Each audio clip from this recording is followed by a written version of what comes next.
ஒரு சின்ன பையன் என்னை தேடிட்டு ஓடி வந்தான். ஒரு கதை சொல்லுங்கன்னா, சொந்தமாக எதுவும் தெரியாதே என்ன, உங்களுக்கு சொந்தமாக எதுவும் தெரியாதுன்னு எனக்கும் தெரியும் அப்படின்னா. இந்த பையன் அடிக்கடி என்கிட்ட வந்து கதை கேட்குறவன், அதனால் என்னோட ரகசியம்லாம் அவனுக்கு அத்துப்படி. அதனால தான் அவ்வளவு தெளிவாக அடித்து விட்றான். சரி, இப்போ என்ன செய்யலாம்னு, பழைய கதை ஏதாவது ஒன்று சொல்லுங்களேன்னா. உனக்கு கிருஷ்ணதேவராயரை தெரியுமான்னு. அவர்கிட்ட நேரில் பழக்கம் இல்லை, ஆனால் அவரை பற்றி புஸ்தகத்தில் படிச்சிருக்கேன்னா. சரி, இவன்கிட்ட மேற்கொண்டு பேச்சு கொடுத்தா நம்மளை ஒரு மாதிரி ஆக்கி விடுவான் அப்படிங்கிறத யூகம் பண்ணிட்டு அவனை உட்கார வச்சு கடைசி வரைக்கும் குறுக்க பேசக்கூடாது அப்படின்னு ஒரு கண்டிஷனையும் போட்டுட்டு அந்த கதையை சொன்னேன். ஒரு சமயம் கிருஷ்ணதேவராயர் சமஸ்தானத்துக்கு ஒரு பெரிய வித்வான் வந்து சேர்ந்தாராம். என்னோட போட்டி போடுறதுக்கு இந்த ஊரில் யாராவது இருக்கீங்களா அப்படின்னு சவால் விட்டாராம். அந்த ஊரில் இருந்த பெரிய பெரிய வித்வான்லாம் இது ஏதுனா வம்பா போச்சுன்னு நினைக்க ஆரம்பிச்சிட்டாங்க. யாரும் அந்த ஆளோட போட்டி போடுறதுக்கு தயாராக இல்லை. எல்லாரும் நடுங்கிக்கிட்டு இருக்கிறாங்க. அந்த நேரத்தில் ஒருத்தன் மட்டும் தைரியமாக முன்னுக்கு வந்தான். அது யாருன்னா தெனாலிராமன். அந்த சமஸ்தானத்தில் விகட கவி அவன். என்ன அனுப்புங்க போட்டிக்கு, நான் ஜெயிச்சு காட்டுறேன்னா. உனக்கு அவ்வளவு தைரியம் இருக்குதா அப்படின்னு கேட்டாங்க. தைரியம் மட்டும்தான் என்கிட்ட இருக்குது, ஆனால் தைரியம் இருந்தால் அதிர்ஷ்டம் தேடிட்டு வருங்கிறது எனக்கு தெரியும் அப்படின்னா. அடுத்த நாள் போட்டி ஆரம்பமாச்சு. அந்த பெரிய வித்வான் வந்து நின்னார். தெனாலிராமன் எதிரில் வந்து நின்னான். அந்த வித்வான் ஒரு விரலை காட்டினார். தெனாலிராமன் பதிலுக்கு 2 விரலை காட்டினான். வித்வான் 3 விரலை காட்டினார். இவன் உடனே 4 விரலை காட்டினான். உடனே 5 விரலை காட்டினார் அவர். தெனாலிராமன் உடனே தன்னுடைய கை முஷ்டியை காட்டினான், கையை மூடி காட்டினான்.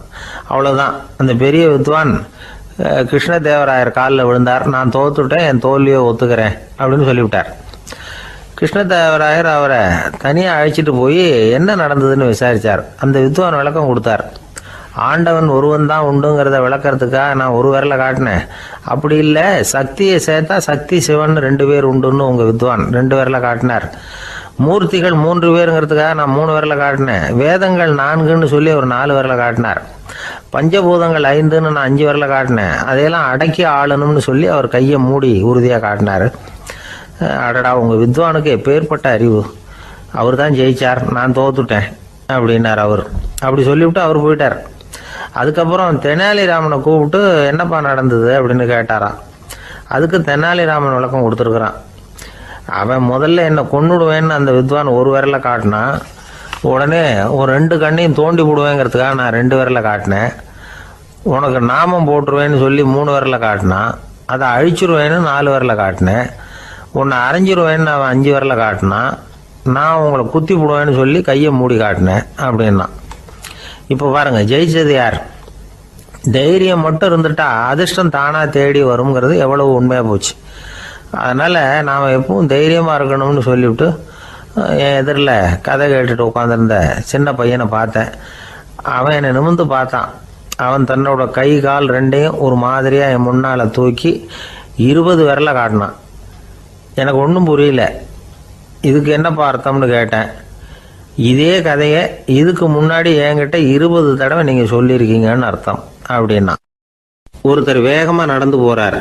கடத்தெருவில் ஒரு ஸ்வீட்டு கடையை பார்க்குறார். உடனே சடன் பிரேக் போட்டது மாதிரி நிற்கிறார். ஒரு ஸ்வீட் வாங்கி சாப்பிட்லாமேன்னு மனசு சொல்லுது.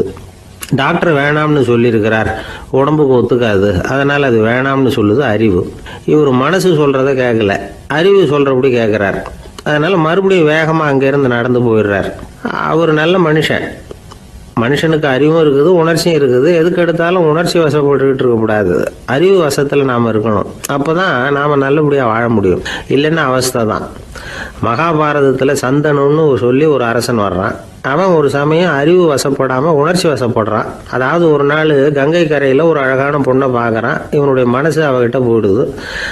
அவளை வந்து கல்யாணம் பண்ணிக்கிறதுக்கு ஆசைப்படுறான். அந்த பொண்ணு சரின்னு சம்மதிக்கிறா. ஆனால் ஒரு நிபந்தனை போடுறா. அந்த நிபந்தனைக்கு சம்மதம்னு சொன்னாதான் உன்னை கல்யாணம் பண்ணிக்குவேன்னு சொல்றா. சரி, அவ போட்ட நிபந்தனை என்ன தெரியுமா? இது மாதிரி, நான் உங்க மனசு புண்படுற மாதிரி எந்த காரியம் பண்ணாலும் நீங்க என்ன ஏன்னு கேட்கக்கூடாது, நான் செய்யற காரியத்தை தடுக்கவும் கூடாது. அப்படி நீங்க செஞ்சா அடுத்த கணமே நான் உங்களை பிரிஞ்சு போயிடுவேன். இதுதான் அந்த பொண்ணு போட்ட நிபந்தனை. சந்தன அரசன் இந்த நிபந்தனையை வந்து ஒத்துக்கலாமா? இதை அறிவுபூர்வமாக யோசிச்சிருந்தா இதுக்கு கட்டுப்பட்டுருக்க மாட்டான். இந்த நிபந்தனைக்கு நான் சம்மதிக்க மாட்டேன்னு தான் சொல்லியிருக்கணும். ஆனால் அவன் அந்த நேரத்தில் உணர்ச்சி வசத்தில் இருந்தான். அதனால் நீ என்ன சொன்னாலும் சரின்னு ஒத்துக்கிட்டான். அதில் கல்யாணம் பண்ணிக்கிட்டான். இதனால் என்ன ஆச்சு? 7 பச்சை இளம் குழந்தைகளை பிறந்த உடனே அவள் கங்கையில் தூக்கி எறிஞ்சி கொல்லக்கூடிய கோர காட்சியை இவன் ஒன்று பின்னாடி ஒன்றா பார்க்க வேண்டியதாக போச்சு. கடைசியில் 8வது குழந்தை பிறந்ததுன்னா அவனுடைய அறிவு மேலோங்குது. அந்த கொடிய செயலை தடுத்து நிறுத்துறான். அந்த 8வது குழந்தை தான் பின்னாடி பீஷ்மர் ஆகிறார். ஒரு பக்தி பிரசங்கத்தில் ஒரு பேச்சாளர் இந்த விஷயத்தை சொல்லிவிட்டு இன்னொரு விஷயமும் சொன்னார். அது என்னன்னா, சந்துனு மன்னன் அறிவுக்கும் உணர்ச்சிக்கும் நடுவில் அகப்பட்டு தவிச்சதுனால அவன் வம்சத்தில் வந்த கௌரவர்கள் உணர்ச்சி வசப்பட்டாங்க, பாண்டவர்கள் அறிவு வசப்பட்டாங்க அப்படின்னு சொன்னார். மனுஷனுக்கு உணர்ச்சியை விட அறிவு மேலோங்கி இருக்கணுங்கிறது சரிதான். ஆனால் அந்த அறிவை எப்படி உபயோகப்படுத்துகிறோங்கிறது முக்கியம். ஒருத்தர் சொன்னார், சார் இன்னைக்கு கோயம்புத்தூரில் ஒரு கல்யாணம், அதுக்கு நான் போக முடியலேன்னு நினைக்கும் பொழுது மனசுக்கு ரொம்ப வருத்தமாக இருக்குது சார் அப்படின்னார். ரொம்ப உணர்ச்சி வசப்பட்டார். அதுக்காக கவலைப்படாதீங்க சார், ஒரு வாழ்த்து தந்தி கொடுத்துருங்களேன் அப்படின்னார் இன்னொருத்தர். அது எப்படி சார் முடியும்னார் அவர். நான் தானே சார் கல்யாண மாப்பிள்ளை அப்படிங்கிறார் அந்த ஆள். ஒரு நண்பர் வந்தார். ரொம்பவும் இறுக்கமாக உடை அணிஞ்சிருந்தார். அதாவது ஆடைக்குள்ளே அவர் மாட்டிக்கிட்டு இருந்தது மாதிரி தெரிஞ்சது. ஏன் துணி குறைச்சலாக எடுத்துட்டிங்களா அப்படின்னு கேட்டோம். இல்லைங்க, எனக்கு எப்போவுமே இறுக்கமாக உடை அணிகிறது தான் பிடிக்கும் அப்படின்னார். ஒருத்தர் எப்படி உடை அணிகிறார் அப்படிங்கிறத வச்சு அந்த ஆள் எப்படிப்பட்டவர் அப்படிங்கிறத கண்டுபிடிச்சிடலாம். உடை அணிகிற விதம் ஒருத்தருடைய மனநிலையை வெளிப்படுத்துதான். இப்போ இறுக்கமான உடை அணிகிறவங்க பொதுவாக மன நிம்மதி இல்லாதவங்களாக இருப்பாங்களாம், கோபக்காரங்களாக இருப்பாங்களாம். ரொம்ப தொலைதொலைப்பாக ஆடை அணிகிறவங்க இருக்கிறாங்கல்ல, அவங்கெல்லாம் அமைதியான ஆளாக இருப்பாங்களாம், சாந்தமாக இருப்பாங்களாம். இவங்கெல்லாம் போராடுறதுக்கு சரியாக வரமாட்டாங்களாம். இப்படி ஒரு கணிப்பு இருக்குது. அதனால தான் போர் வீரர்களுக்கெல்லாம் இறுக்கமான உடையை தான் கொடுக்கறது வழக்கம். ஆனால் சன்னியாசிகளை பாருங்கள், அவங்களுக்கெல்லாம் ரொம்ப தொலை உடைகள் தான். அவங்கெல்லாம் டைட் பேண்ட் போட்டுக்கிட்டு நிற்க மாட்டாங்க சன்னியாசிகள்லாம்.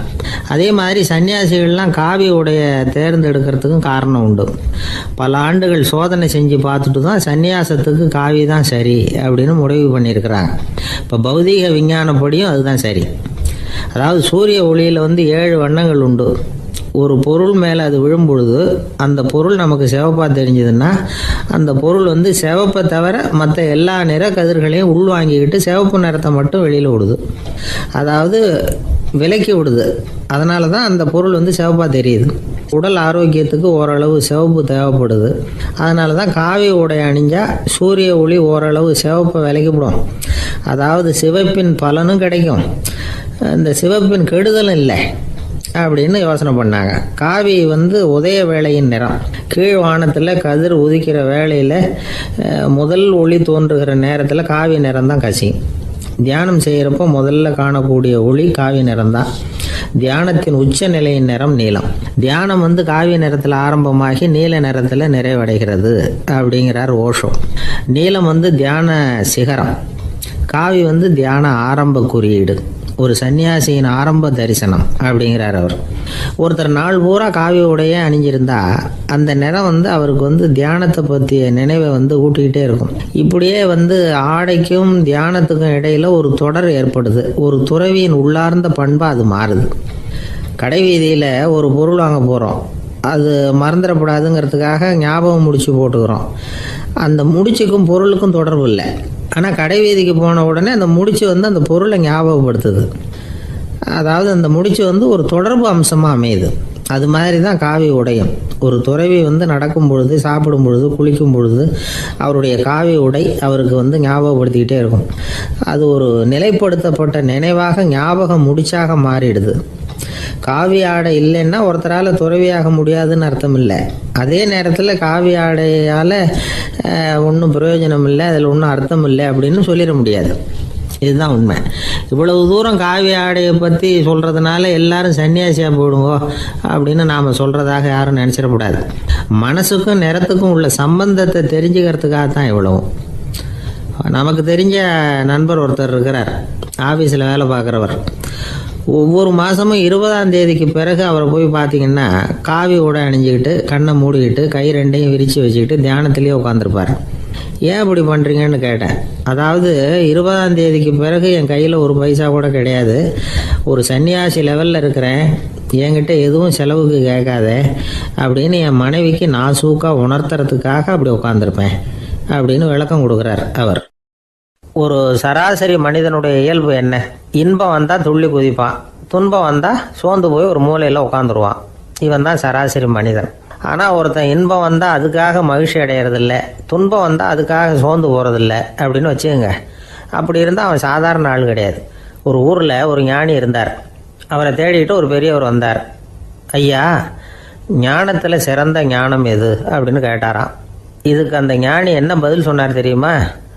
இன்பத்தினால மகிழ்ச்சி அடையாமலும் துன்பத்தினால சோர்வு அடையாமலும் இருக்கிறது தான் அந்த ஞானம், பெரிய ஞானம் அப்படின்னாராம். சரி சுவாமி, அப்படிப்பட்ட ஞானம் உங்களுக்கு எப்படி வந்ததுன்னு கேட்டிருக்காரு இவர். அதை நான் ஒரு கழுதைகிட்ட இருந்து கற்றுக்கிட்டேன் அப்படின்னாராம் அவர். இவருக்கு ஒன்றும் புரியல, ஒரு மாதிரியாக முழிச்சிருக்கிறார். இதை அவர் புரிஞ்சுக்கிட்டார். நீங்கள் நாளைக்கு காலையில் நம்முடைய ஆசிரமத்துக்கு வாங்க, புரிய வைக்கிறேன்னாராம். சரின்னு அவர் போயிட்டார். மறுநாள் காலையில் ஆசிரமத்துக்கு வந்து சேர்ந்தார். ஞானி அவரை கூப்பிட்டு உட்கார வச்சார். வாங்க, வந்து இப்படி உட்காருங்க, கொஞ்ச நேரத்தில் இந்த வழியாக ஒரு கழுதை போகும், அதை கவனித்து பாருங்கன்னாராம். இவருக்கு இன்னமும் ஒன்றும் புரியாமல் போச்சு, ஒரே குழப்பம். இருந்தாலும் அந்த ஞானி சொன்னது மாதிரியே உட்காந்துருக்கிறார். கொஞ்ச நேரத்தில் அந்த வழியாக ஒரு கழுதை போச்சு. அது முதுக நிறைய அழுக்கு மூட்டைகள், அதை சுமந்துக்கிட்டு போகுது. ஒரு சலவை தொழிலாளி அதை ஓட்டிகிட்டு போகிறார். கொஞ்சம் தூரத்தில் ஒரு ஆறு இருக்குது, அங்கே போய் துணியெல்லாம் சுத்தப்படுத்திக்கிட்டு சாயந்தரமாக திரும்பி இந்த வழியாகவே வருவாங்க. ஞானி சொன்னது மாதிரியே இந்த பெரியவர் அழுக்கு மூட்டையை சுமந்துக்கிட்டு போகிற அந்த கழுதையை கவனித்தார். கழுதை போயிட்டுது. அதுக்கப்புறம் ஞானியை திரும்பி பார்த்தார். இப்போ அந்த ஞானி சொன்னார், சாயந்தரம் வரைக்கும் நீங்கள் இங்கேயே இருக்கணும்னார்.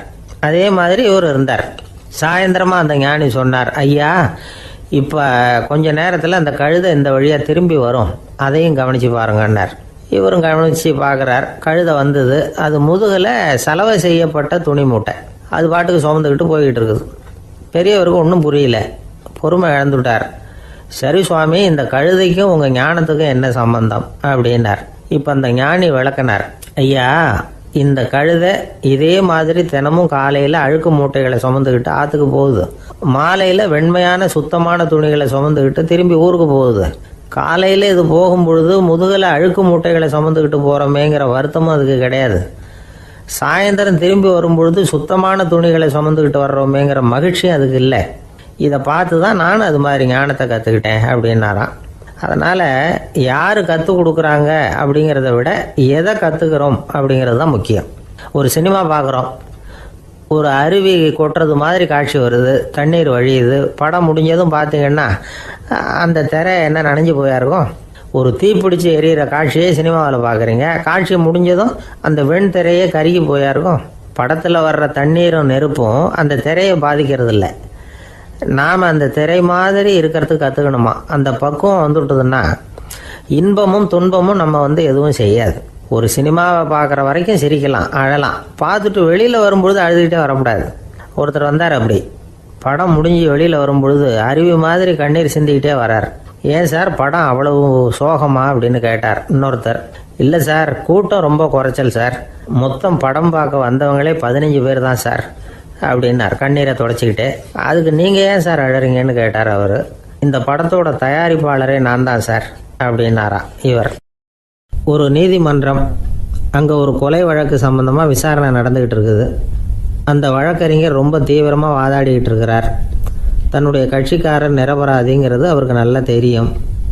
அதனால தான் அவர் சார்பாக வாதாடுறதுக்கே ஒத்துக்கிட்டார்.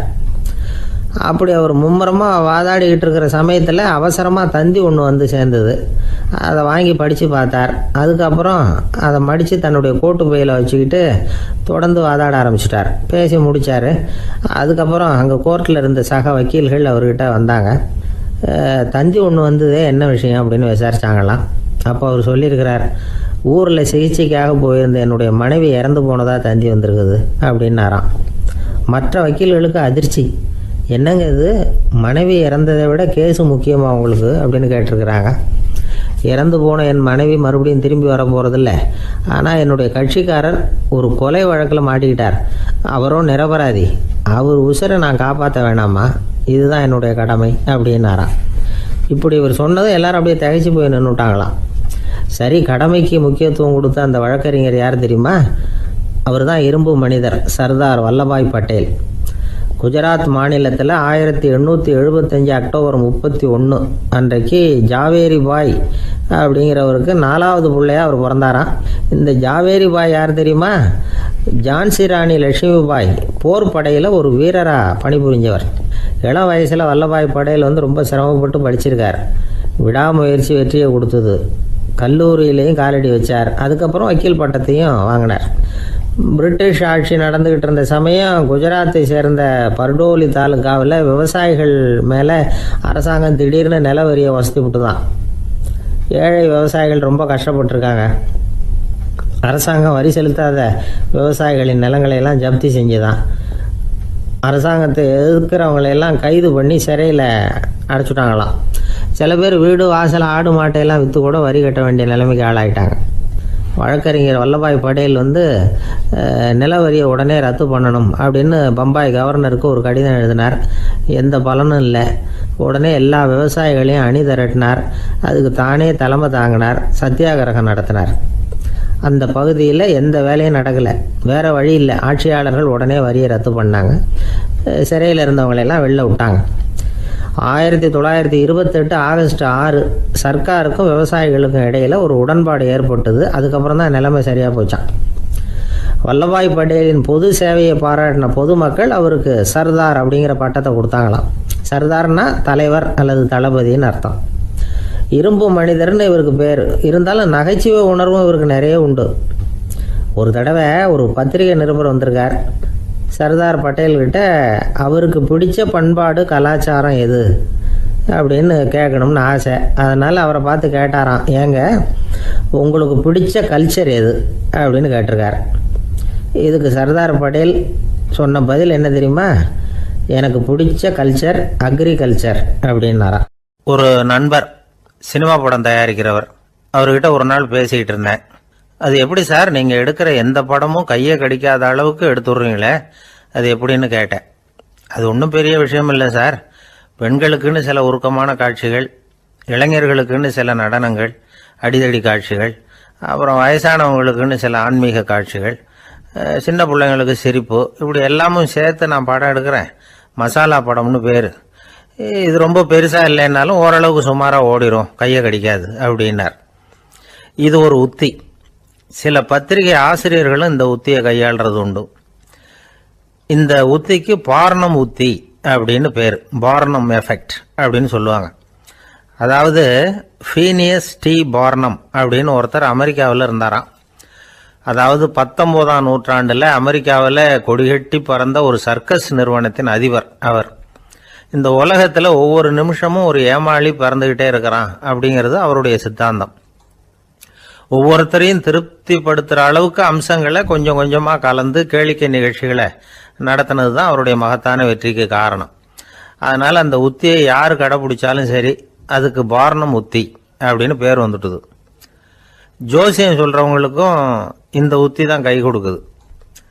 ஒரு விஷயத்தை ஒருத்தருடைய கோள் நிலைகள் அல்லது கையெழுத்து நிரூபிக்கிறதாக அவர்கிட்ட சொன்னால் அதை அவர் நம்பிவிடுவார். ஆனால் அந்த விஷயம் நல்லதாக இருக்கணும், நேர்மையானதாக இருக்கணும், அதாவது பாசிட்டிவாக இருக்கணும். 8ஆம் இடத்துல குரு, 9ஆம் இடத்துல சனி, நீங்கள் ஒரு பெரிய மேதை தான் அப்படின்னு சொல்லுவாங்க. கேட்குறவங்களுக்கு அதை மறுக்கிறதுக்கு மனசு வராது. அப்படி சொல்லும் பொழுது கூடவே என்ன கொஞ்சம் முன்கோபம் அதிகமாக இருக்கும், இருந்தாலும் அது உடனே மறைஞ்சிரும் அப்படின்னு சில அற்ப விஷயங்களையும் சொன்னாலும் அதையும் சரிதான்னு சொல்லி ஒத்துக்குவாங்க.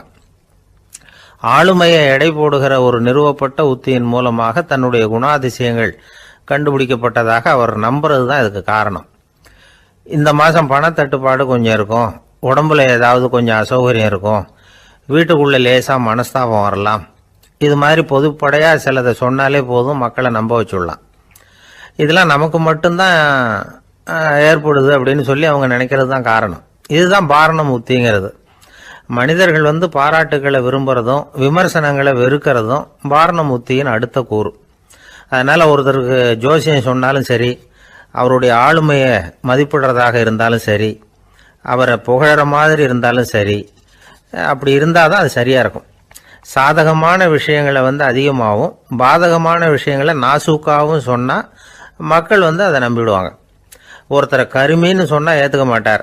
அதையே கொஞ்சம் மாற்றி நீங்கள் கொஞ்சம் சிக்கனமான ஆசாமி அப்படின்னு சொன்னால் நீங்கள் சொல்கிறது சரிதான் சார் அப்படிம்பார். நீங்கள் பெரிய செலவாளி தான், இருந்தாலும் நல்ல விஷயங்களுக்கு தான் செலவழிப்பீங்க அப்படின்னு சொல்லணும். இப்படி இந்த வாரணம் உத்தியை கடைபிடிச்சி இன்னைக்கு வெற்றிகரமாக காலம் தள்ளுறவங்க நிறைய பேர் இருக்கிறாங்க. இந்த உலகத்தில் ஒவ்வொரு நிமிஷமும் ஒரு ஏமாளி பறந்துக்கிட்டே இருக்கிறான் அப்படிங்கிறது தான் ஃபீனியஸ் பார்னம் அவர்களுடைய நம்பிக்கை. அதை விட அடுத்தவங்களை ஏமாளியாக நினைக்கிற மனுஷர்கள் தான் இன்னைக்கு உலகத்தில் ரொம்ப அதிகம். ஒருத்தர் தன்னுடைய மேல் அதிகாரிகிட்ட போய், ஐயா ஒரு நாள் லீவு வேணும், என் தங்கச்சிக்கு கல்யாணம் அப்படின்னார். அவர் பார்த்தார், ஒரு 10 நிமிஷம் வெளியில் இருங்கன்னார். 10 நிமிஷம் கழித்து கூப்பிட்டார். இதை பாருங்க, நீங்கள் சொல்கிறது பொய். இப்போ உங்கள் தங்கச்சிக்கு ஃபோன் பண்ணேன், அவங்க தனக்கு 2 வருஷத்துக்கு முன்னாடியே கல்யாணம் ஆகிட்டதாக சொல்கிறாங்க அப்படின்னார். உடனே இவர் சொன்னார், சார் இப்போ நீங்கள் சொல்கிறதும் பொய்யா தான் இருக்கணும், ஏன்னா நிஜமாக எனக்கு ஒரு தங்கச்சியே கிடையாது அப்படின்னார். சில பேர் ஆளை பார்த்தா 60 வயசு மாதிரி தோணும், உண்மையான வயசு என்னன்னு பார்த்தா 40 அல்லது 45 சில பேரை பார்க்கறதுக்கு 45 மாதிரி தெரியும், உண்மையிலேயே 65 தாண்டி இருப்பாங்க. ஒரு மனிதனுக்கு 2 வகையான வயது உண்டுங்கிறார் ஓஷோ. அதாவது உடம்புக்குன்னு ஒரு வயசு, மனசுக்குன்னு ஒரு வயசு.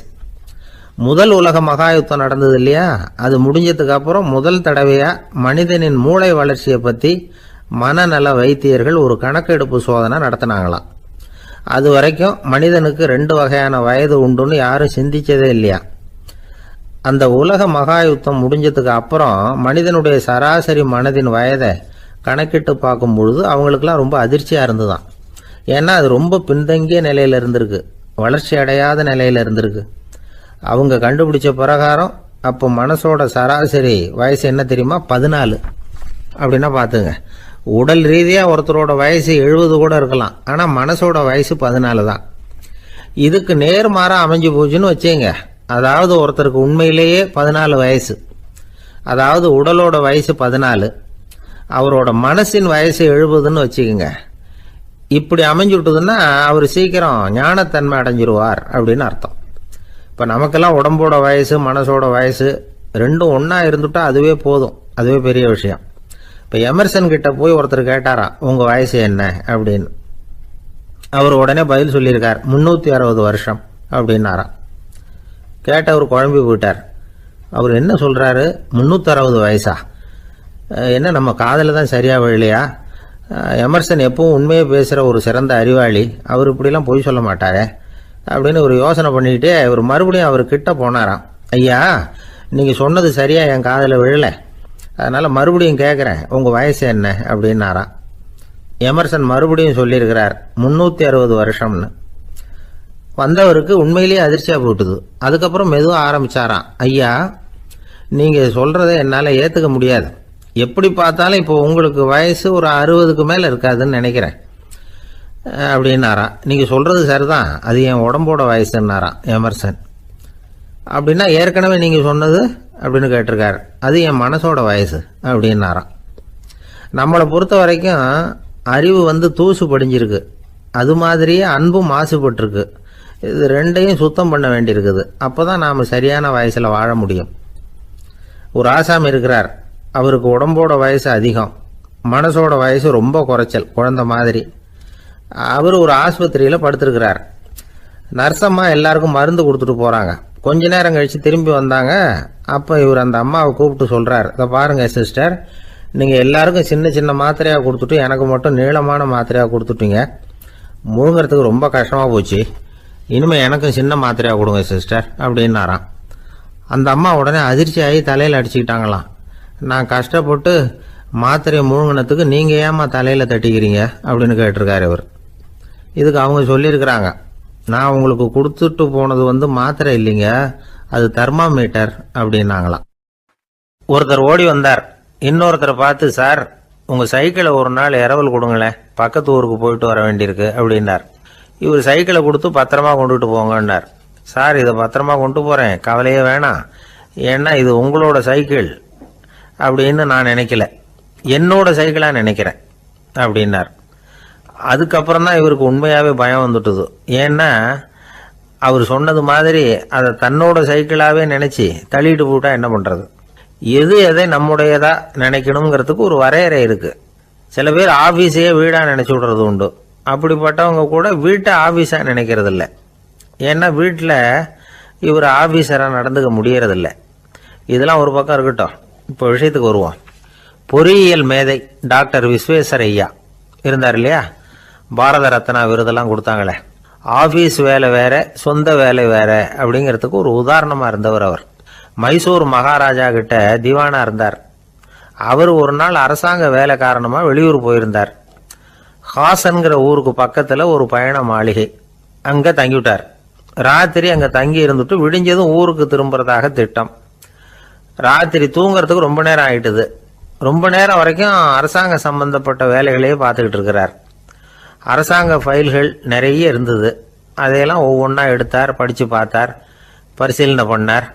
அதில் எழுத வேண்டியதை எழுதினார், கையெழுத்து போட்டார். ஒரு வழியாக அந்த வேலையெல்லாம் முடிஞ்சுது. அதுக்கப்புறம் என்ன பண்ணார்னா, தன்னுடைய சூட்கேஸை திறந்தார். அதிலிருந்து 2 மெழுகுவத்தியை எடுத்து கொளுத்தி வச்சார். அந்த பயண மாளிகையில் அது வரைக்கும் எரிஞ்சுக்கிட்டு இருந்த மின்சார விளக்குகளை அணைச்சுட்டார். அதுக்கு பிறகு அந்த மெழுகுவத்தி வெளிச்சத்தில் சில புத்தகங்களை தொடர்ந்து படிக்க ஆரம்பிச்சிட்டார். அந்த பயண மாளிகையில் பணியாளராக இருந்தவர் இதை பார்த்துட்டு ஓடி வந்தார். மறுபடியும் மின் விளக்கு போடுறதுக்காக போனார். விஸ்வேஸ்வர ஐயா அதை பார்த்துட்டு போட வேணாம்ட்டாராம். இது வரைக்கும் நான் அரசாங்க அலுவல்களை கவனிச்சுக்கிட்டு இருந்தேன், அதனால மின் விளக்குகள் அப்போ எரிஞ்சதில் தப்பு இல்லை.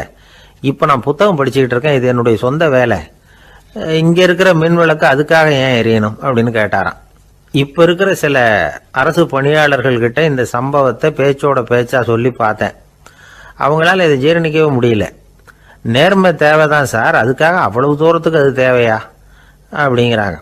விஸ்வேஸ்வர ஐயா அப்படி பண்ணினது தான் ஒரு நேர்மையாளர் அப்படின்னு இந்த உலகத்துக்கு நிரூபிக்கணுங்கிறதுக்காக இல்லை. தான் அப்படி நடந்து காட்டினா தன்னை சுற்றி இருக்கிறவங்களும் அதை கேள்விப்படுறவங்களும் முடிஞ்ச அளவுக்கு பொது வாழ்க்கையில், அரசு பணியில் நேர்மையை கடைபிடிக்க முயற்சி பண்ணலாமே அப்படிங்கிறதுக்காகத்தான். இப்போவும் சில பேர் இருக்கிறாங்க, இவங்க ஆஃபீஸ் வேற வீடு வேறன்னு நினைக்கிறது இல்லை, அவ்வளோ உரிமை. ஒருத்தர் அப்படிதான், அவருக்கு அவசரமாக 5000 ரூபா தேவைப்பட்டது. ஆஃபீஸு பணத்தை எடுத்துக்கிட்டார். அந்த நேரம் பார்த்து ஆடிட் வந்துட்டுது. ஆப்பிட்டுக்கிட்டார். விசாரணை நடக்குது. அவர் சொல்கிறார், சார் நான் நேரம் காலம் பார்க்காம ஆஃபீஸில் வேலை செய்வேன். ஏன்னா அதை என்னோட ஆஃபீஸாக நினைக்கிறேன். அவசரத்துக்கு அந்த பணத்தை எடுத்தேன், மறுபடியும் வச்சுடலாம்னு தான் இருந்தேன். அதுக்குள்ளே இப்படி ஆயிட்டுது. நீங்கள் என்ன நினச்சாலும் சரி, நான் ஆஃபீஸ் வேற வீடு வேற அப்படின்னு நினைக்கிறது இல்லை, அது என்னோட சுபாவம் அப்படின்னார். விசாரணை பண்ணவர் தீர்ப்பு வழங்கினார். உங்கள் சுபாவத்துக்கு மதிப்பு கொடுத்து நானும் தீர்ப்பு வழங்குறேன். நீங்கள் கொஞ்ச நாள் ஜெயிலில் இருந்துட்டு வாங்க, அது உங்களுக்கு கஷ்டமாக இருக்காதுன்னு நினைக்கிறேன். ஏன்னா அங்கே போனாலும் நீங்கள் உங்கள் சுபாவப்படி வீடு வேற ஜெயில் வேறன்னு நினைக்க மாட்டீங்க அப்படின்னாராம். ஒரு நண்பர் யாருக்கோ ஃபோன் பண்ணிகிட்டு இருந்தார். அவர் பேசி முடித்ததும் நான் அவரை பார்த்து, இப்போ ஃபோன் பண்ணிங்களே, அந்த ஃபோன் நம்பர் என்ன அப்படின்னு கேட்டேன். அவர் தலையை சொரிஞ்சுக்கிட்டார், ஞாபகம் வரலன்னார். சரி சார் அதை விடுங்க, உங்கள் மனைவி பேர் என்ன அப்படின்னு கேட்டேன். மாலதின்னார். என்ன சார் இது வேடிக்கை, கொஞ்ச நேரத்துக்கு முன்னாடி பேசின ஃபோன் நம்பர் மறந்து போச்சு. எப்போவோ கல்யாணம் பண்ணிக்கிட்ட மனைவி பேர் மறக்கலை, அதை கரெக்டாக சொல்லிவிட்டீங்களே அப்படின்னு கேட்டேன். அவர் என்ன ஒரு மாதிரியாக பார்த்தார். அவர் அப்படி என்னை பார்த்ததில் ஒன்றும் தப்பு இல்லை, ஏன்னா நாம் எல்லாருமே அப்படித்தானே. ஒரு குறிப்பிட்ட காரியத்துக்காக தொலைபேசியில் ஒருத்தட்ட பேசுகிறோம், அதுக்கப்புறம் அந்த எண் நமக்கு அனாவசியம், அதனால் மறந்துடுறோம். இதுக்கு பேர் தான் தற்காலிக ஞாபகம். ஆனால் மனைவி பேரை மறந்துட முடியுமா? முடியாது. அது அவசியமான ஒன்று. அடிக்கடி அந்த பேரை உபயோகப்படுத்துகிறோம், அதனாலேயும் அது முக்கியங்கிறதுனாலேயும் அதை மறக்கிறது இல்லை. இதுக்கு பேர் நிரந்தர ஞாபகம். சரி, இந்த தற்காலிக ஞாபகம், நிரந்தர ஞாபகம், இது 2 ஞாபக அளவுகளையும் கட்டுப்படுத்துறது எது அப்படின்னா மூளைக்குள்ள நடக்கிற மின்சார நடவடிக்கைகள் தான். தற்காலிக ஞாபகம் ஒரு மின்னல் மாதிரி தோன்றி மறையுது. நிரந்தர ஞாபகம் ஒரு படிவம் போல மூளையில படிஞ்சுடுது. ஒரு சம்பவத்தின் பல பிரதிகள் மூளையில பல்வேறு பகுதிகளிலேயும் படியறதுனால ஒன்று மறைஞ்சாலும் மறந்தாலும் இன்னொன்று மறையறதில்ல. இப்படிப்பட்ட நிலைமையில தான் தொண்டையில இருக்கு, வாயில் வரமாட்டேங்குது சார் அப்படிமா. ஒருத்தருக்கு எந்த துறையில ஆர்வமும் ஈடுபாடும் அதிகமோ அது சம்பந்தமான ஞாபக சக்தி அதிகமா இருக்கும். தொழிலை விரும்புகிற ஒரு டெலிபோன் ஆபரேட்டருக்கு எண்கள்லாம் நல்ல ஞாபகம் இருக்கும். அது மாதிரி கவிஞர்களுக்கு வார்த்தைகள் நல்ல ஞாபகத்தில் இருக்கும். இது ஒரு பக்கம் இருந்தாலும் ஒரு மூளை எண்களை விட எழுத்துக்களை விட படங்களை ரொம்ப சுலபமா ஞாபகத்தில் வச்சுக்குது. புரிஞ்சுக்கிற தன்மை, அனுபவம், புத்தி கூர்மை இது கூடி குறையிறத பொறுத்து ஞாபக சக்தியும் ஏறும் இறங்கும். இப்போ உதாரணத்துக்கு ஒரு பையனுக்கு படித்தது எதுவும் ஞாபகத்தில் இல்லைன்னா அவன் அதை சரியா புரிஞ்சுக்கலன்னு அர்த்தம். இந்த மறதிங்கிறது எந்த சமயத்தில் ஒரு பிரச்சனை ஆகுது தெரியுமா? உங்களுக்கு வேண்டியப்பட்ட ஒருத்தரை ஞாயிற்றுக்கிழமை சாயந்தரம் சரியா 5 மணிக்கு கடற்கரைக்கு வர சொல்லிவிட்டு அந்த நேரத்தை மறந்துட்டா அது பரவாயில்ல, வர சொன்னதையே மறந்துட்டாதான் நிலைமை மோசம்னு அர்த்தம். இப்படி இருந்தா இது சிகிச்சை எடுத்துக்க வேண்டிய நிலைமைங்கிறத புரிஞ்சுக்கணும். ஆமா, இதுக்கும் மருந்து இருக்கு. ஆனா மூளை குறிப்பிட்ட அளவுக்கு கீழே இயங்குறப்போவோ இன்னொன்னு சொல்லுவாங்க, இந்த நியூரோ டிரான்ஸ்மிட்டர் அப்படின்னு சொல்லுவாங்க. அப்படிங்கிற மூளை ரசாயனம் ரொம்பவும் குறைஞ்சி போறப்போ மட்டும்தான் உபயோகப்படும். டாக்டர் என்ன சொல்றாங்க தெரியுமா? மூளையை பொறுத்த வரைக்கும் அதுல ஞாபக சக்தி அதிகமா உள்ள மூளை, மறதி உள்ள மூளை அப்படின்னு ஒன்றும் கிடையாது அப்படிங்கிறாங்க. நினைவு வச்சுக்கிறதுக்கு பயிற்சி அளிக்கப்பட்ட மூளை, பயிற்சியற்ற மூளை அப்படின்னு வேணும்னா சொல்லலாம் அப்படின்னு சொல்றாங்க. அதனால நம்ம ஞாபக சக்திங்கிறது நம்ம கிட்ட இருக்கிற பயிற்சி, முயற்சி இதை பொறுத்து தான் அமையும். ஒருத்தர் ஒரு பென்சிலை எங்கேயோ வச்சுக்கிட்டு தேடிக்கிட்டு இருந்தார். அப்புறம் என்னமோ தீவிரமா யோசனை பண்ணி அதை ஞாபகப்படுத்தி பார்த்துக்கிட்டு இருந்தாராம். எதிரில் உட்கார்ந்து இருந்தவர் சொன்னார், பென்சிலை தானே தேடிட்டு இருக்கீங்க, அது உங்க வலது காதில் இருக்குது சார் அப்படின்னாராம் அவரு. இதுக்கு அவரு சொல்லியிருக்காரு, பென்சிலை வலது காதில் தான் வச்சிருக்கேங்கிறது எனக்கு நல்லா ஞாபகம் இருக்கு, ஆனா எது வலது காதுங்கிறது தான் மறந்து போச்சு அப்படின்னாராம். அவர் அதை தான் யோசிச்சுட்டு இருந்திருக்கிறார். ஒருத்தர் ரொம்ப கவலையோட உட்காந்துருந்தார். எதை பத்தி சார் கவலைப்படுறீங்கன்னு கேட்டோம். எதிர்காலத்தை பத்தி கவலைப்படுறேன்னார். ஏன்னு கேட்டோம். என்ன பண்றதுன்னே தெரியல சார், எதிர்காலம் ஒரே இருட்டா இருக்கு, பாதையே புரியலன்னார். இன்னைக்கு நம்ம இளைஞர்கள் பல பேருக்கு எதிர்காலம் இருட்டா தான் தெரியுது. அவங்கெல்லாம் இந்த கதையை கொஞ்சம் கேட்கணும். ஒரு மலை அடிவாரத்தில் ஒரு சின்ன கிராமம். அந்த மலை ரொம்ப உயரமானது. அடர்த்தியாக செடி கொடிகள் மரங்கள் அதில் மண்டி கிடக்குது. பகல் வேளையில் இருட்டாக தான் இருக்கும், அவ்வளவு அடர்த்தி. அந்த மலை உச்சியில் ஒரு கோவில். முத நாள் ராத்திரியே புறப்பட்டாதான் காலையில் அந்த கோயிலுக்கு போய் சேர முடியும். கிராமத்து இளைஞன் ஒருத்தன் அந்த மலை உச்சிக்கு போக வேண்டியிருந்தது. கையில் ஒரு விளக்கை எடுத்துக்கிட்டு முத நாள் ராத்திரியே புறப்பட்டான். புறப்பட்டு போனவன் கிராமத்து எல்லையிலேயே நின்றுட்டான். ஏன் தெரியுமா? அவன் கையில் இருந்த விளக்கோட வெளிச்சம் 10 அடி தூரத்துக்கு தான் தெரியுது. அது வரைக்கும் தான் பாதை தெளிவாக இருக்குது. அதுக்கு அப்பால எல்லாம் ஒரே இருட்டாக இருக்குது, பாதை புரியல. இவன் யோசனை பண்ணி பார்த்தான். மனசுக்குள்ள ஒரு சந்தேகம். 10 அடி தூரம் தானே வெளிச்சம் தெரியுது, அப்படின்னா நாம் 10 அடி தூரம் தானே போக முடியும். அதுக்கு அந்தாண்ட ஒரே இருட்டாக இருக்குதே, அதில் எப்படி நாம் நடந்து போகிறது? நாம் ரொம்ப தூரம் நடந்து போய் ஆகணுமே. அப்படிப்பட்ட நினப்பெல்லாம் அவனுக்கு வந்துட்டுது. இதுதான் அவன் மனசில் ஏற்பட்ட தயக்கம். இப்படி யோசிச்சுக்கிட்டே அந்த இளம் ஆசாமி புறப்பட்ட இடத்துலயே நின்றுகிட்டு இருக்கிறான். அந்த சமயத்தில் ஒரு வயசான பெரியவர் அந்த பக்கமாக வந்தார். அவர் கையில் இதை விட சின்னதாக ஒரு விளக்கு வச்சிருந்தார். அது எப்படின்னா அது ஒரு 5 அடி தூரத்துக்கு தான் வெளிச்சம் காட்டுது. அவ்வளவு சின்ன விளக்கு. அவரும் மலை உச்சிக்கு போகிறதுக்காக தான் வந்துகிட்டு இருக்கிறார். அவரை பார்த்து இவன் கேட்டான், என்ன பெரியவரே, இவ்வளவு சின்ன விளக்க வச்சுக்கிட்டு அவ்வளவு தூரத்துக்கு எப்படி மலையேற போறீங்க அப்படின்னு கேட்டான். நீ ஏன் இப்படி தயங்கிட்டே நிற்கிறேன்னு கேட்டார் பெரியவர். என்கிட்ட இருக்கிற விளக்கு 10 அடி தூரத்துக்கு தான் பாதையை காட்டுதுன்னா. இப்போ பெரியவர் சொன்னார், தம்பி, உன் கையில் இருக்கிற விளக்கு கொடுக்குற வெளிச்சத்தை வச்சு நீ முதல்ல 10 அடி தூரம் முன்னாடி போ. 10வது அடியில் போய் நின்றுக்கிட்டு பாரு, மறுபடியும் ஒரு 10 அடி தூரத்துக்கு பாதை தெரியும். இப்படி உன் கையில் இருக்கிற விளக்கு தொடர்ந்து வெளிச்சம் காட்டிக்கிட்டே இருக்கும். நீ முன்னேற முன்னேற அந்த வெளிச்சமும் முன்னேறும். அதனால எத்தனை கிலோமீட்டர் தூரம் வேணும்னாலும் நீ இந்த 10 அடி தூரம் வெளிச்சத்தை வச்சுக்கிட்டே நீ போயிடலாம், புறப்படு அப்படின்னார். இப்போதான் அந்த பெரியவர் சொன்னது இளைஞனுக்கு பளிச்சுன்னு புரிஞ்சுதான். உடனே உற்சாகமாக புறப்பட்டான், உச்சிக்கு போய் சேர்ந்தான். இந்த கதையிலேருந்து நாம் புரிஞ்சுக்க வேண்டியது என்ன தெரியுமா? நீண்ட கால திட்டம் ஒன்று போடும் பொழுது நமக்கு முன்னாடி இருக்கிறத மறந்துட்டு மனசை போட்டு குழப்பிக்க கூடாது. உங்கள் கையில் என்ன இருக்கோ அதுலேயே உங்கள் எதிர்காலம் மறைஞ்சிருக்குது. கண் முன்னாடி தெரியறத வச்சு ஆரம்பிங்க, போக போக வழி தானா புலப்படும் அப்படிங்கிறார் ஒரு பெரியவர். பெரிய பயணங்களையெல்லாம் இப்படி தான் நடத்த வேண்டியிருக்கும். ஒவ்வொரு அடியாக எடுத்து வச்சா ஓடி போய் சேர்ந்து விடலாம். மலைச்சு போய் நின்றுட்டா நின்றுக்கிட்டே இருக்க வேண்டியது தான். நம்ம ஆள்லாம் ரொம்ப மோசமான இருக்கிறாங்க. ஒருத்தன் அப்படி தான் நீண்ட தூர பிரயாணம் ஒன்று புறப்பட்டான். ரயில் போய்கிட்டே இருந்தது. கொஞ்ச தூரம் போச்சு, பாதி வழியில் கையில் வச்சுருந்த டிக்கெட்டை காற்றுல விட்டுட்டான். ஐயோ என் டிக்கெட்டு போயிட்டுதே அப்படின்னு கத்த ஆரம்பிச்சுட்டான். பக்கத்தில் இருந்த பெரியவர் அவனை பார்த்து பரிதாபப்பட்டு, கவலைப்படாத தம்பி, போனா போகுது, வேற டிக்கெட் வாங்கிக்கலாம் அப்படின்னு ஆறுதல் சொன்னார்.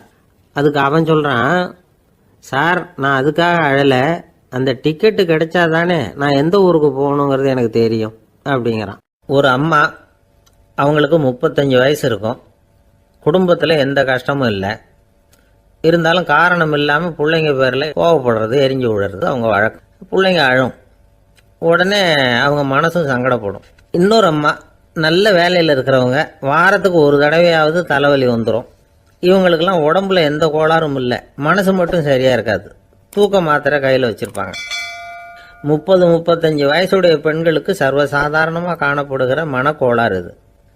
இதுக்கு பேர் மனவாட்டம், டிப்ரெஷன், மனமடிவு அப்படின்னு சொல்லலாம். இந்த நோய்க்கு அறிகுறி என்ன தெரியுமா? மனசில் வருத்தமான உணர்வு இருக்கும். அடிக்கடி அழலாம் போல தோணும். முன்னால் எல்லாம் எந்தெந்த செயலில் ஆர்வம் இருந்ததோ அதெல்லாம் குறைஞ்சிரும், அல்லது சுத்தமாகவே ஆர்வம் இல்லாமல் போயிடும். சில பெண்கள் இளம் வயசில் பக்கத்தில் இருக்கிறவங்க கிட்ட கலகலப்பாக பேசுவாங்க, வீட்டை அலங்கரிக்கிறதுல ஆர்வம் இருக்கும். இப்போ அதுலையெல்லாம் ஆர்வம் இல்லாமல் போயிடும். எந்த வேலை செஞ்சாலும் சீக்கிரம் களைப்பு அடைஞ்சுடுறது மாதிரி ஆகிடும். நமக்கு யாருமே உதவியாக இல்லை, நம்ம எல்லாரும் கை விட்டுட்டாங்க போல இருக்குதே அப்படிங்கிற உணர்வுலாம் உண்டாகும். தன்னைத்தானே குறை சொல்லிக்குவாங்க. நாம் தப்பு பண்ணிவிட்டோம் போல இருக்குதே அப்படின்னு தோணும்.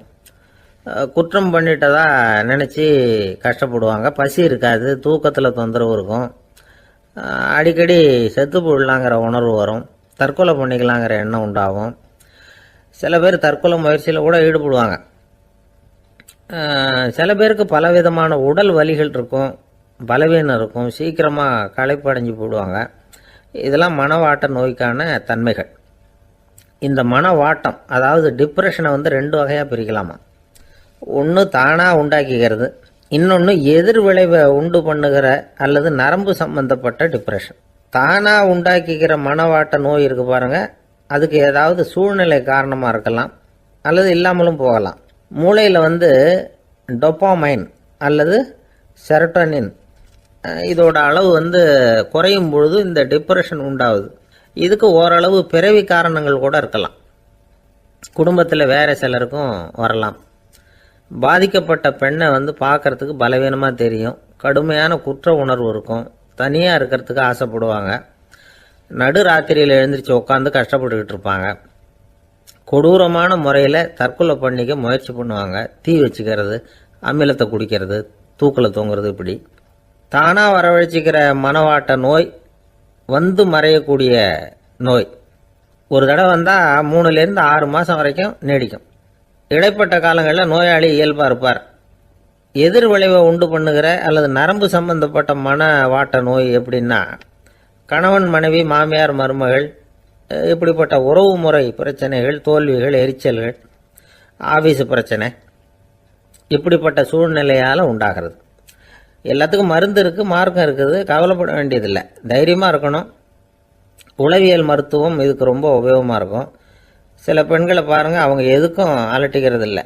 ஒரு அம்மா அப்படி தான் தன்னுடைய கணவனை அழைச்சிக்கிட்டு ஒரு மனநோய் மருத்துவர்கிட்ட வந்தாங்க. டாக்டர், எங்கள் வீட்டுக்காரர் திடீர்னு ஒரு மாதிரி ஆயிட்டார், வித்தியாசமாக நடந்துகிறார். எப்படின்னா, இவர் தன்னையே ஒரு ஒட்டடை பூச்சியாக நினச்சிக்கிட்டு இருக்கிறார்.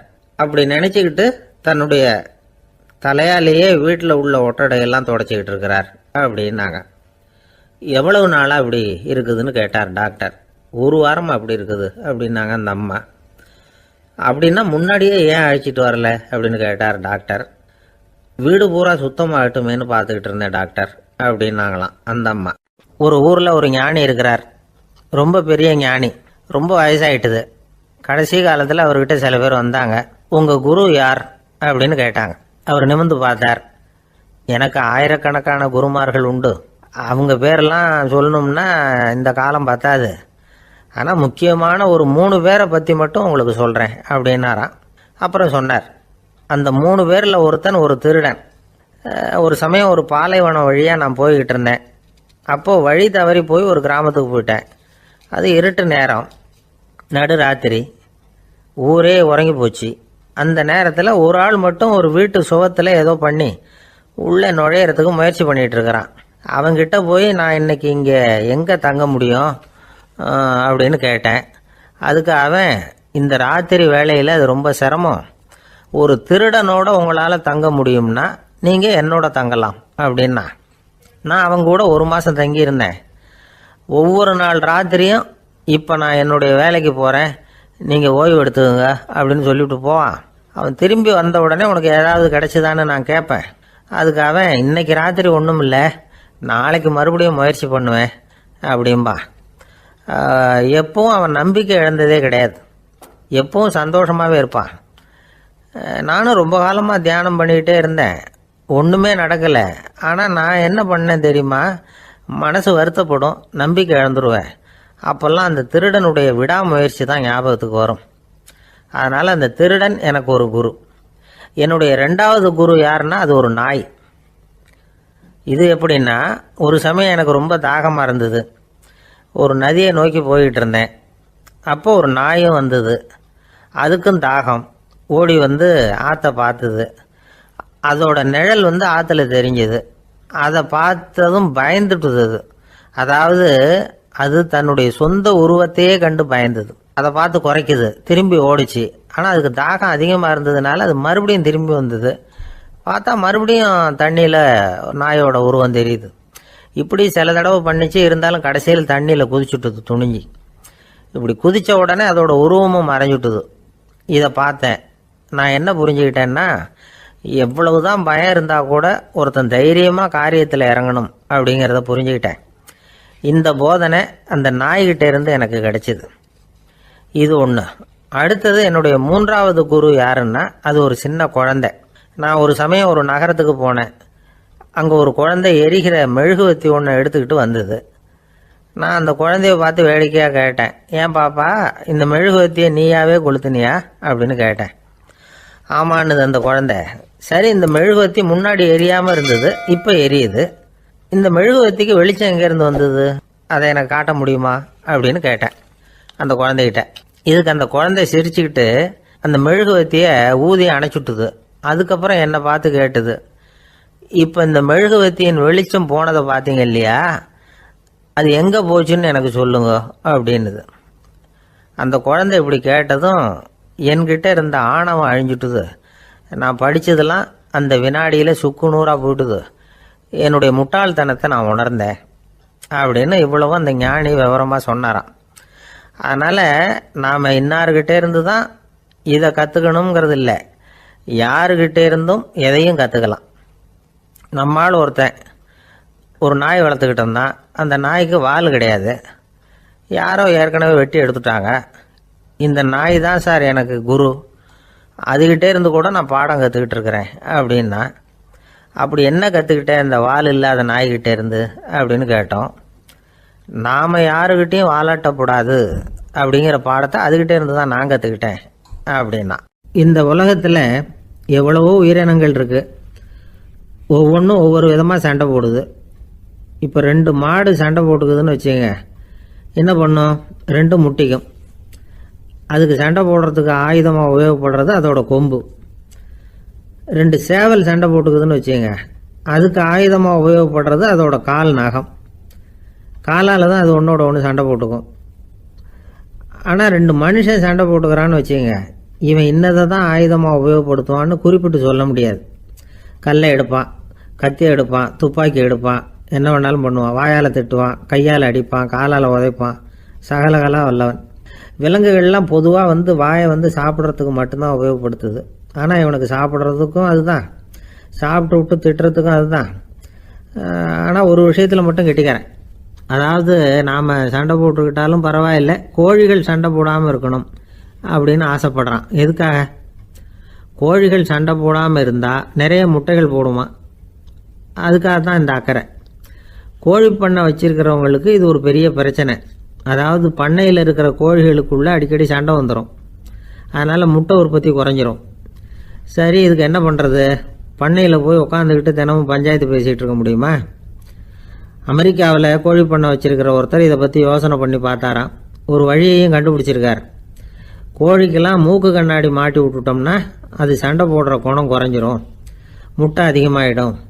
அந்த கண்ணாடியில் உள்ள லென்ஸு சிவப்பு நிறத்தில் இருக்கணும், அவ்வளவுதான் அப்படின்னு அவர் கண்டுபிடிச்சாராம்.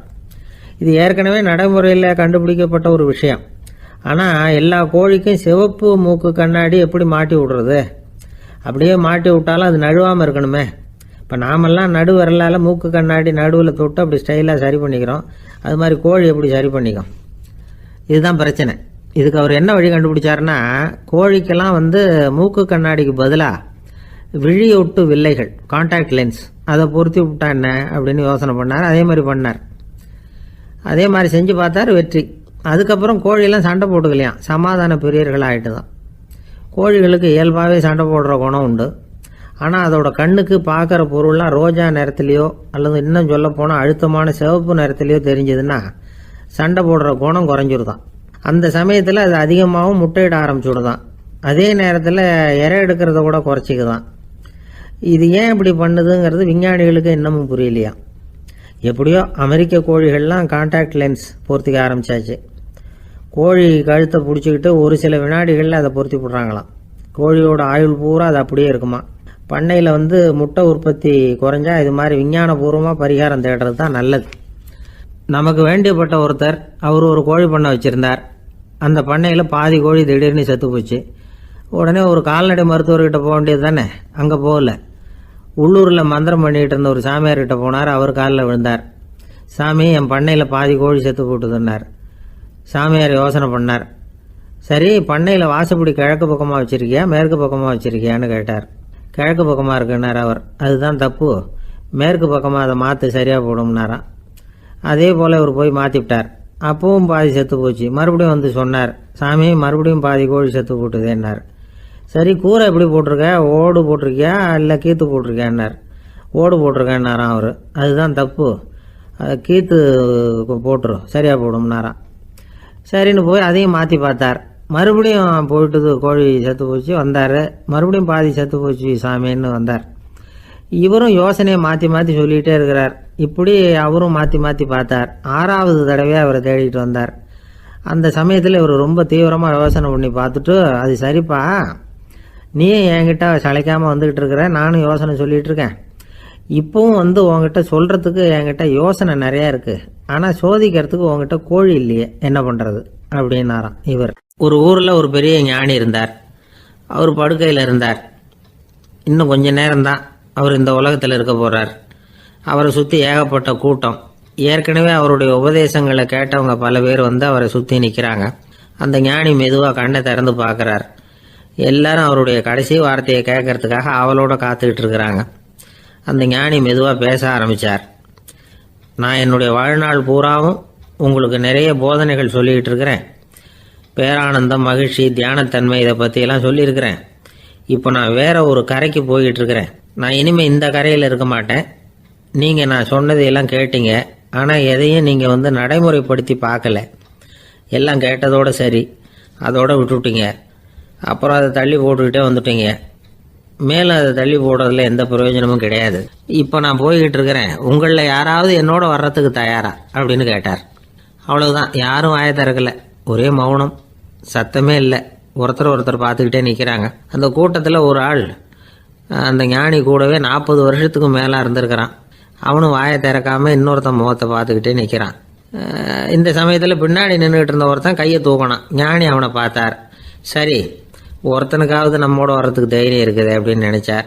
ஆனால் அந்த ஆள் என்ன சொன்னான் தெரியுமா? ஐயா, நீங்கள் கேட்குறப்போ நான் உடனே எழுந்திருக்கல, கையை மட்டும்தான் தூக்கினேன். என்ன காரணம்னா, நான் எப்படி அடுத்த கரைக்கு சேர்றதுங்கிறது தெரிஞ்சுக்கிறதுக்காக தான். அந்த விவரத்தை மட்டும் இப்போ உங்ககிட்ட இருந்து நான் தெரிஞ்சுக்க ஆசைப்படுறேன். ஏன்னா இப்போ நான் உங்கள் கூட வர்றதுக்கு தயாராக இல்லை. எவ்வளவோ காரியங்களை நான் இன்னும் இங்கே முடிக்க வேண்டியிருக்குது. வீட்டுக்கு ஒரு விருந்தினர் வந்திருக்கிறார். என்னுடைய இளைய மகனுக்கு கல்யாணம் பண்ணி வைக்கணும். அதனால் இன்றைக்கி உங்கள் கூட வர முடியாது. அது மட்டும் இல்லை, இப்போ உங்கள் கூட அடுத்த கரைக்கு வந்தால் திரும்பி வர முடியாதுன்னு வேறு சொல்கிறீங்க. அதனால் இப்போ நான் வரல. இன்னொரு நாள் நிச்சயமாக நான் வர்றேங்க, உங்களை சந்திக்கிறேன். அதனால் இப்போ நீங்கள் இன்னொரு தடவை எங்களுக்கு விளக்கமாக சொல்லணும். ஏற்கனவே பல தடவை சொல்லியிருக்கிறீங்க. தயவு பண்ணி இப்போ ஒரு தடவை சொன்னீங்கன்னா சௌரியமாக இருக்கும். அந்த அடுத்த கரையை அடையிறது எப்படி, இப்போ ஒரு தடவை அதை விளக்கமாக சொல்லிட்டீங்கன்னா நல்லா ஞாபகப்படுத்திக்குவேன். அது சரியான சமயம் வர்றப்போ இது எனக்கு உதவியாக இருக்கும் அப்படின்னு நானா. ஆனால் உண்மை என்ன தெரியுமா, அந்த சரியான சமயம் வரவே இல்லை அப்படிங்கிறது தான் உண்மை. இப்படி அந்த கதை முடியும். இந்த கதை அந்த ஒரு ஆளுக்கு மட்டும் இல்லை, கிட்டத்தட்ட எல்லாருக்குமே அது பொருந்தும் அப்படிங்கிறாங்க விவரம் தெரிஞ்சவங்க. எல்லாருமே அந்த சரியான தருணத்துக்காக தான் காத்துக்கிட்டு இருக்கிறாங்களாம். அதுக்காக ஜோசியம் பார்க்குறாங்க, கைரேகை பார்க்குறாங்க, நாளைக்கு என்ன நடக்குங்கிற ஆவலில் எல்லாரும் காத்துக்கிட்டு இருக்கிறாங்க. ஆனால் அந்த ஒரு நாள் ஒருபோதும் வரப்போகிறதில்ல. நீங்கள் தள்ளி போடுறதுக்காக பல அர்த்தமில்லாத காரணங்களை தேடுறீங்க அப்படிங்கிறார் ஒரு ஞானி. காத்திருக்கிறதுலேயே நம்ம காலம் ஓடி போயிடுது.